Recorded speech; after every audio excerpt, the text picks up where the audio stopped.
میں کمرے میں پچھلے 31 دنوں سے فقط اس حقیقت کا نقصان گننے کی کوشش میں الجھا ہوا ہوں کہ تو جا چکی ہے، تجھے رائے گانی کا رتی برابر اندازہ نہیں۔ تجھے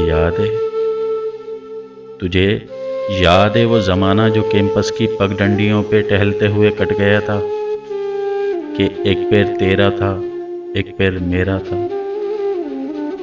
قدم وہ جو دھرتی پہ آواز دیتے کہ جیسے ہو راگا کوئی مطربوں کا، قدم وہ جو ساگا ماگا پا ریسا، وہ طبلے کی ترکھٹ پہ تک دن دنا دن دنک دن بہم چل رہے تھے۔ قدم وہ جو مسلسل چل رہے تھے تو کتنے گویوں کے گھر چل رہے تھے،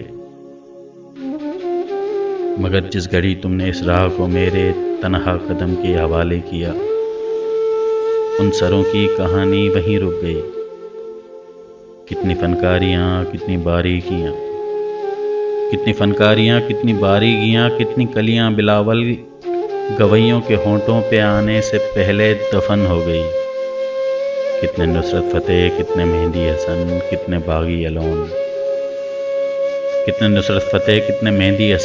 باغی الون منتظر رہ گئے کہ ہمارے قدم پھر سے اٹھنے لگے۔ تجھے معلوم ہے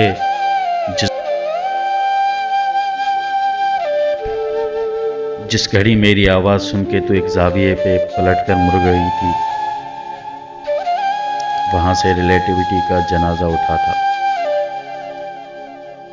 کہ اس زاویے کی کشش میں یونان کے فلسفی سب زمانوں کی ترتیب برباد کر کے تجھے دیکھنے آ گئے تھے، کہ تیرے جھکاؤ کی تمثیل پہ